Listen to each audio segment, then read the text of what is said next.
Hello everyone, আসসালামু আলাইকুম। আশা করি সকলে ভালো আছেন। আজকে কথা বলবো the Bangladesh legal practitioners and bar council order ১৯৭২ সালের কন্ডাক্ট অ্যান্ড এটিকেটের যে ৪টি অধ্যায়, সেই ৪টি অধ্যায় নিয়ে আলোচনা করব। আমরা দেখতে পাচ্ছি যে পেশাগত সদাচরণ ও নিয়মানুবর্তিতা এর ৪টি অধ্যায় রয়েছে। এই ৪টি অধ্যায়ের মধ্যে মোট রুল আছে হচ্ছে মোট ৪২টি। আচ্ছা, প্রথম অধ্যায় কি বলা আছে যে অন্যান্য আইনজীবীদের প্রতি আচরণ, সেখানে আছে ১১টি। দ্বিতীয় অধ্যায় আছে যে মক্কেলের প্রতি আচরণ, ১৪টি। তৃতীয় অধ্যায় আদালতের প্রতি কর্তব্য, সেখানে আছে ৯টি। এবং চতুর্থ অধ্যায় আছে জনসাধারণের প্রতি আচরণ, হচ্ছে ৮টি।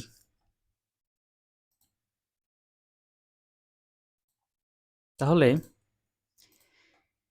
এই যে এই ১১টি, ১৪টি, ৯টি এবং ৮টি, এই বিষয়গুলো এমসিকিউ পরীক্ষায় আসতে পারে যে আসলে কোন অধ্যায়ে মোট কতটি দেওয়া আছে, এবং মোট হচ্ছে ৪২টি। আচ্ছা, তারপর আমরা দেখব প্রথম অধ্যায় চ্যাপ্টার 1, অন্যান্য আইনজীবীদের প্রতি আচরণ, conduct with regard to other advocate. আচ্ছা, অন্যান্য আইনজীবীদের প্রতি আচরণের সংক্ষিপ্ত বিবরণ এখানে হচ্ছে ১১টি। আচ্ছা, এখানে এখন প্রথম প্রশ্ন হলো যে বাংলা এবং ইংরেজি দুইটাই মুখস্থ করতে হবে কিনা। তো আমার অ্যান্সার হলো যে বাংলা যেগুলো আছে সেগুলো আপনারা মুখস্থ করবেন, এবং ইংলিশের ক্ষেত্রে আমি মনে রাখার জন্য ওই যে কি পয়েন্ট মনে রেখেছিলাম, যার জন্য আমি যেন বুঝতে পারি যে এই শব্দটা দ্বারা আসলে এইটাকে বোঝাচ্ছে। সুতরাং ইংলিশটা একদম হুবহু মুখস্থ করার দরকার নাই, বা মুখস্থ করা আসলে অনেকটাই কঠিন ব্যাপার। তো সেই ক্ষেত্রে আপনারা যদি কি পয়েন্ট মনে রাখতে পারেন, তাহলে আপনারা বুঝতে পারবেন যে আসলে এটা দ্বারা এটা বোঝাচ্ছে। আচ্ছা, নাম্বার 1, সেটা হচ্ছে আইনজীবী হিসেবে নিজের ব্যক্তিগত ও পেশাগত মর্যাদা অক্ষুণ্ণ রাখা প্রত্যেক আইনজীবীর একান্ত দায়িত্ব। It's the duty of every advocate to uphold all the times the dignity and high standing of his profession. এই যে ডিগনিটির কথা বলা আছে, মর্যাদা, তো এই ডিগনিটিটা যদি আপনি মনে রাখতে পারেন, তাহলে আপনি বুঝতে পারবেন যে এখানে আসলে মর্যাদার কথা বলা হয়েছে। আচ্ছা, তারপরে ২ নম্বরে বলছে যে আইনজীবীগণ কোনো পেশাগত বিজ্ঞাপন দিতে পারবে না, তবে পেশাগত কার্ড, নামফলক বা ডাইরেক্টরিতে নাম অন্তর্ভুক্ত করতে পারবেন। আচ্ছা, এখানে বলছে যে অ্যাডভার্টাইজমেন্ট, এটা যদি মনে রাখেন তাহলে বুঝতে পারবেন যে আসলে বিজ্ঞাপনের কথা বলা হয়েছে। আচ্ছা, তারপরে হচ্ছে 3 বলছে যে পেশাগত কাজের যোগানের জন্য আইনজীবীগণ অন্য কোনো ব্যক্তি বা দালাল নিয়োগ করতে পারবেন না। তার মানে কি, অন্য কোনো ব্যক্তি বা দালালের কথা বলা আছে, অথবা অন্য কোনো লাইসেন্সবিহীন ব্যক্তির সাথে এ ব্যাপারে কি চুক্তি করতে পারবেন না। এখানে যে আনলাইসেন্স পারসন যদি আপনি মনে রাখেন, তাহলে আপনি ইংলিশটা আসলে বুঝতে পারবেন যে এটা হচ্ছে অন্য কোনো ব্যক্তি বা দালালের নিয়োগের কথা বলা হয়েছে।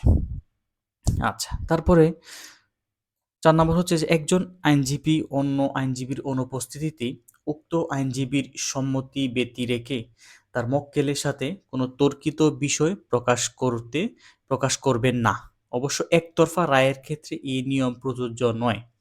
বলছে যে an advocate shall not communicate, এই যে কমিউনিকেট অর্থাৎ যোগাযোগ করবে না।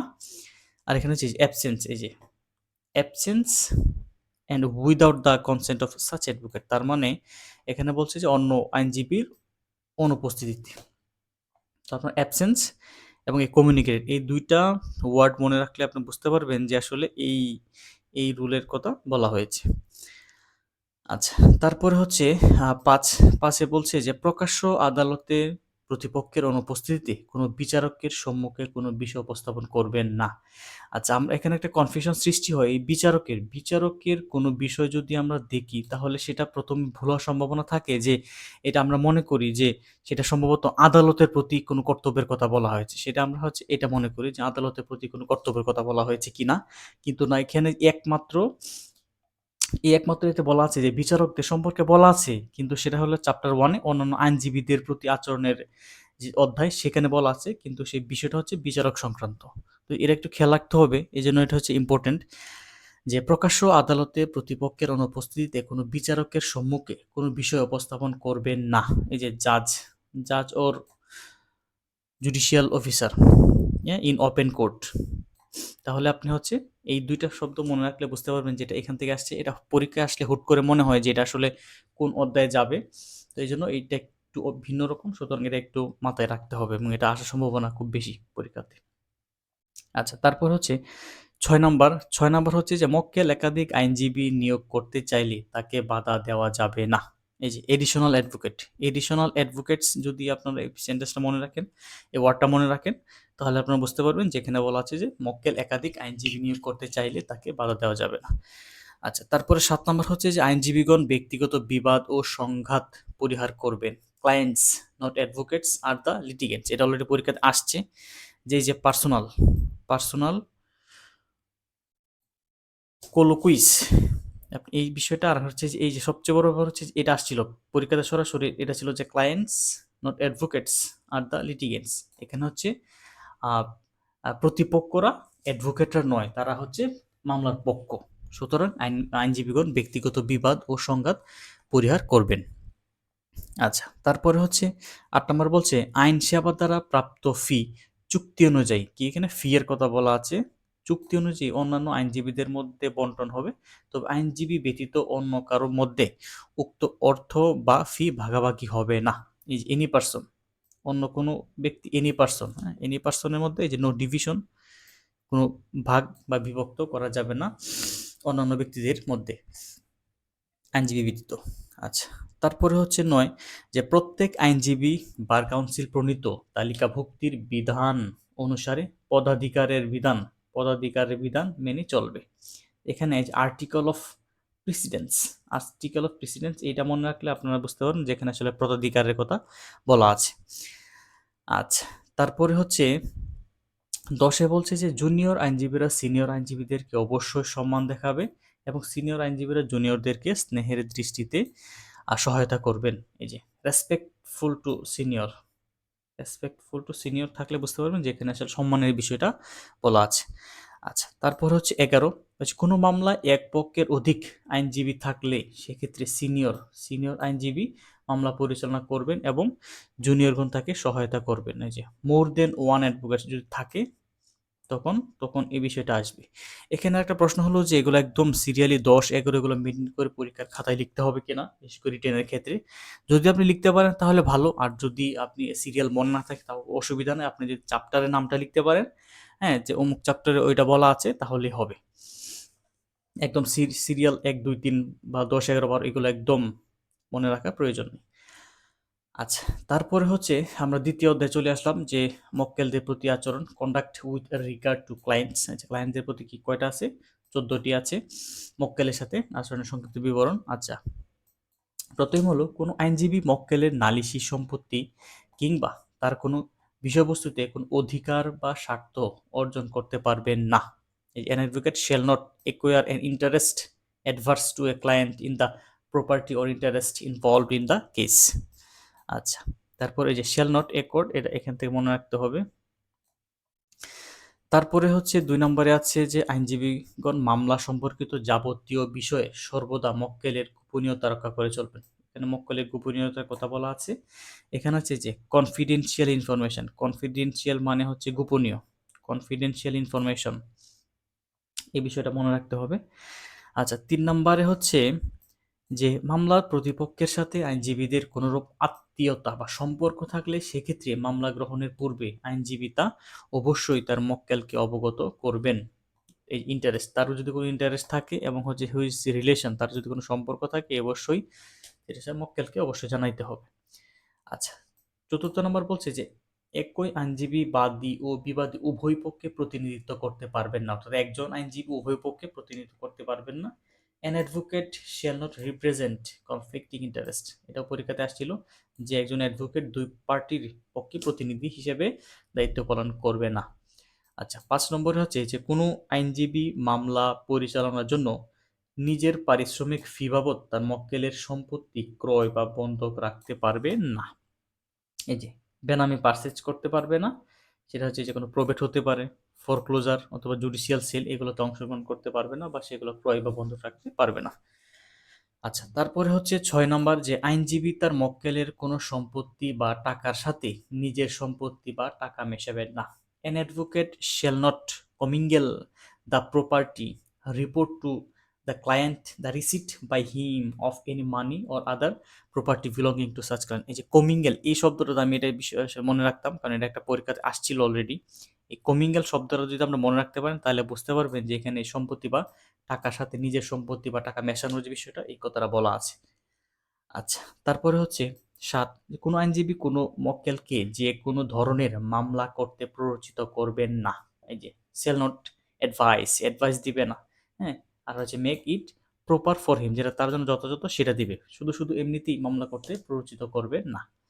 আচ্ছা, ৮ নম্বরে হচ্ছে যে কোনো আইনজীবী মক্কেলকে আইন ভঙ্গের নির্দেশ দিবে না। এই যে shall not advise the violence of any law, আইন ভঙ্গের নির্দেশ দিবে না। আচ্ছা, তারপরে হচ্ছে ৯ নাম্বার, যে কোনো অপরাধীর অপরাধ সম্পর্কে একজন আইনজীবী ব্যক্তিগত যে ধারণায় থাকুক না কেন তিনি উক্ত অপরাধীর আত্মপক্ষ সমর্থনে মামলা নিতে পারেন। আচ্ছা, এই যে defence of a person accused of crime, একজন ব্যক্তি অপরাধ করেছে এই জন্য দেখা যায় যে বার অ্যাসোসিয়েশন আইনজীবীগণ বলেন যে না আমরা তার পক্ষে কারো মামলা নিব না, এটা আসলে ঠিক না।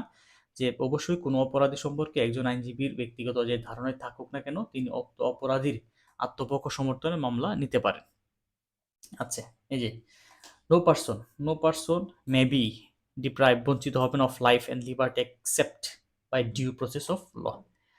আচ্ছা, তারপরে হচ্ছে ১০ নম্বর, যে আইনজীবীগণ মক্কেলের নিকট হতে তাদের উপযুক্ত পারিশ্রমিক ফি ব্যতীত অতিরিক্ত কোনো উৎকোচ বা ঘুষ গ্রহণ করবেন না।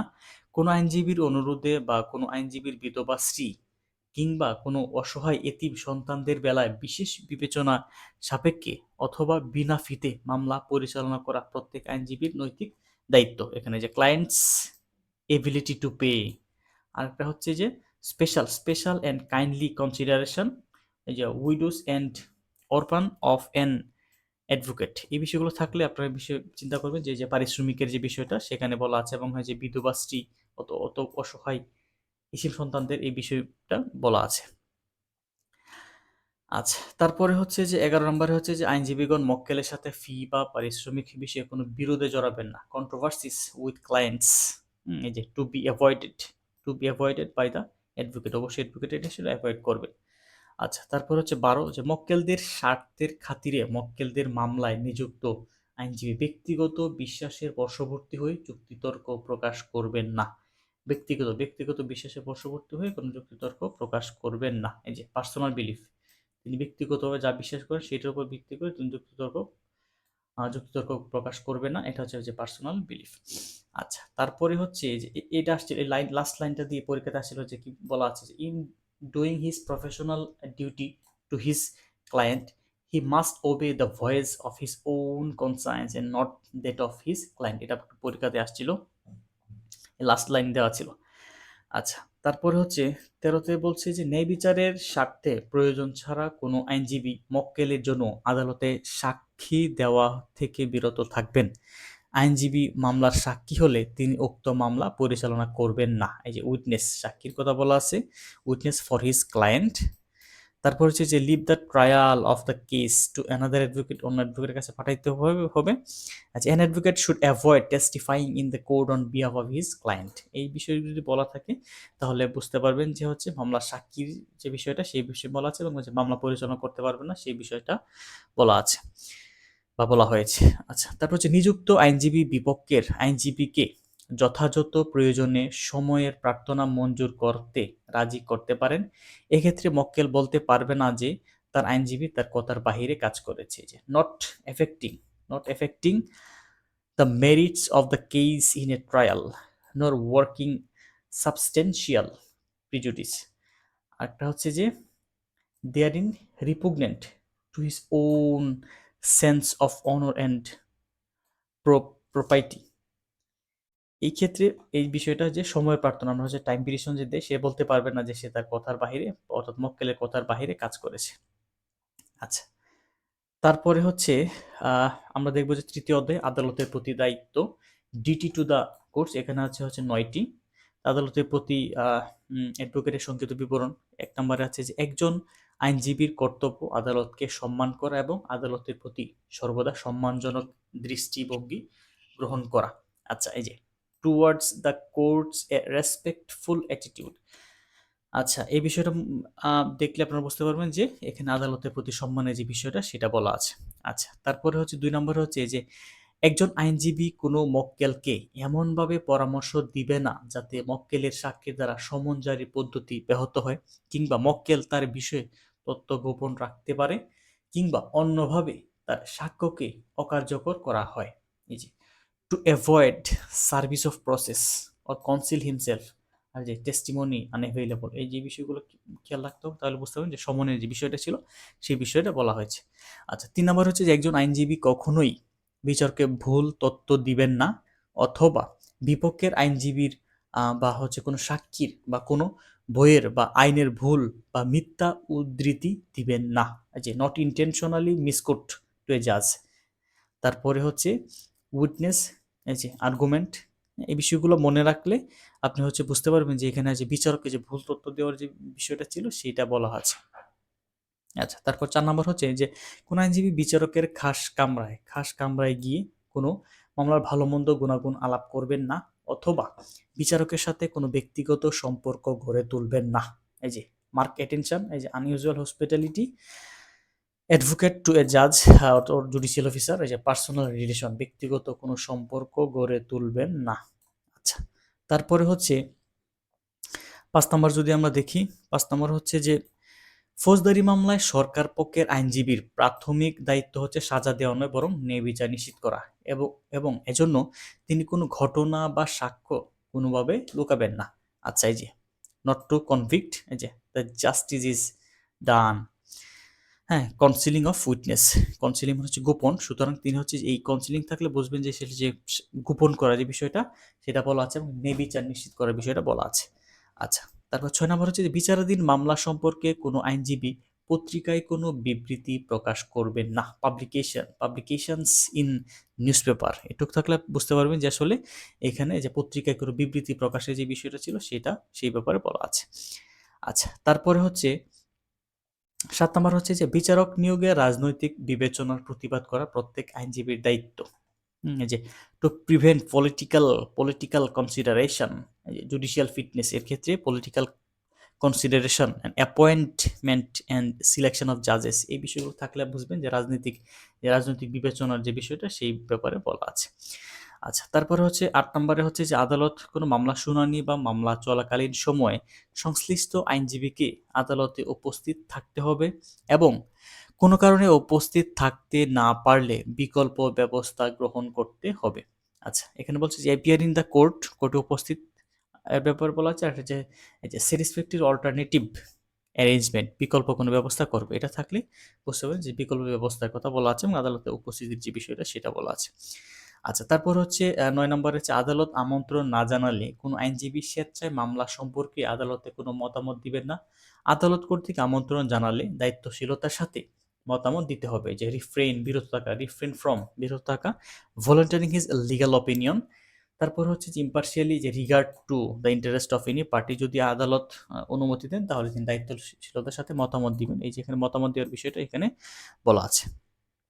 আচ্ছা, তারপরে আমরা দেখব হচ্ছে সিআরপিসিতে আছে সেকশন 4(টি) আছে সংজ্ঞা, পাবলিক প্রসিকিউটর, সেকশন 492 আছে নিয়োগ, আর বার কাউন্সিল অর্ডারেতে আছে 3য় অধ্যায় কলাম 5 আছে প্রাথমিক দায়িত্বের কথা বলা আছে। এটা হচ্ছে এডিশনাল ইনফরমেশন, যেটা হচ্ছে এমসিকিউ এবং রিটেন পরীক্ষা, ভাইবা পরীক্ষার জন্য ইম্পর্টেন্ট, এগুলো হচ্ছে মাথায় রাখতে হবে।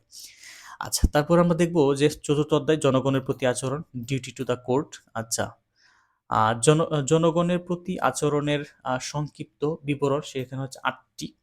আচ্ছা, একে বলছে যে একজন আইনজীবী প্রতিশোধের বশে অথবা কাউকে হয়রানি করার উদ্দেশ্যে অথবা অহেতুক দেরি করার জন্য কোনো মামলা দায়ের করবেন না বা আপিল গ্রহণ করবেন না। এখানে বলছে যে harassing anyone or delaying any matter, অর্থাৎ কোনো বিষয় দেরি করার জন্য, এই বিষয়গুলো যদি আপনি মাথায় রাখেন তাহলে বুঝতে পারবেন যে হয়রানি করা যে বিষয়টা বা হয়তো দেরি করার যে বিষয়টা সেই বিষয়টা এখানে বলা আছে।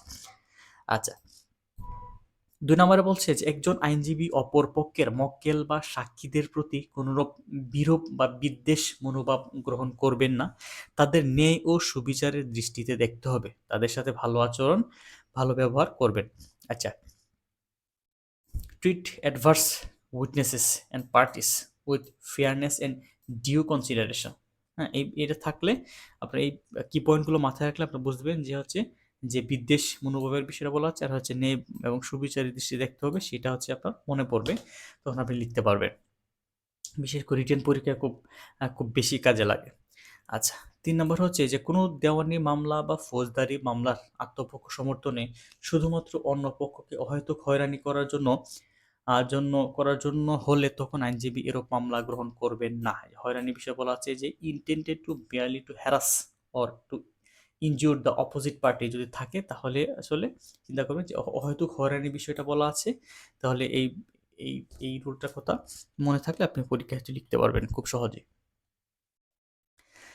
আর ৪ নম্বর হচ্ছে যে হ্যাঁ, যেকোনো মক্কেলের পক্ষে কাজ করতে আইনজীবী বাধ্য নন। একজন আইনজীবীর অধিকার আছে পেশাগত নিযুক্তি গ্রহণ না করার। অর্থাৎ হচ্ছে যে obliged to act either as advisor or advocate, অর্থাৎ সে মন চাইলে মামলা নিবে, মন চাইলে মামলা নিবে না। এই বিষয়টা এখানে বলা আছে।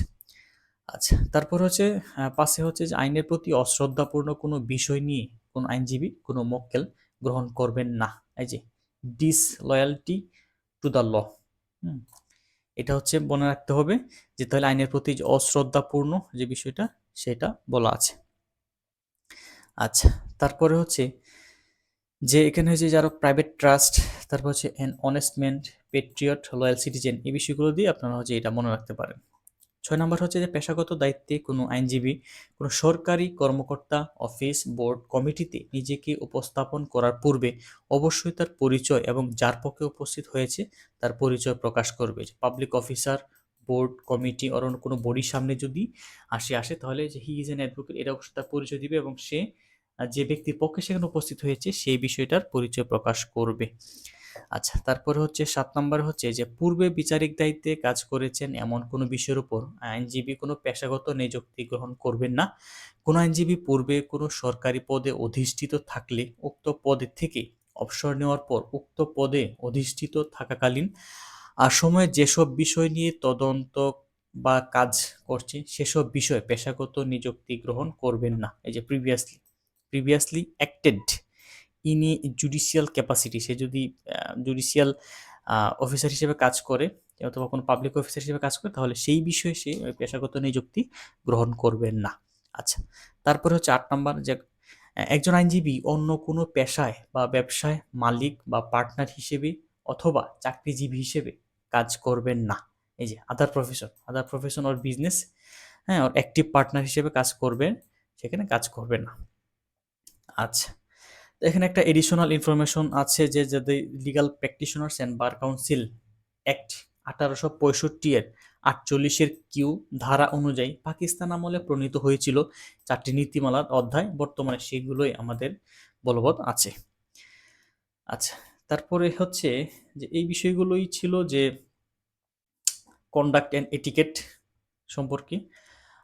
আপনারা হচ্ছে প্রিলি পরীক্ষার জন্য বাংলা এবং ইংলিশ দুটি ভালোভাবে পড়বেন, এবং কি পয়েন্ট যেগুলো দিয়েছি আপনারা সেই কি পয়েন্টগুলো মনে রাখার চেষ্টা করবেন। ইংলিশ তো আসলে হুবহু মুখস্থ রাখা একটু জটিল ব্যাপার, তো সেক্ষেত্রে আপনার বাংলাগুলো চেষ্টা করবেন হুবহু মুখস্থ করে ফেলতে। ইংলিশের ক্ষেত্রে কি পয়েন্ট দিয়ে আপনি যদি আইডিয়া করতে পারেন যে আসলে এটা এই অধ্যায়ের আছে, তাহলেই আশা করা যায় আপনি ভালো লিখতে পারবেন রিটেন পরীক্ষায়।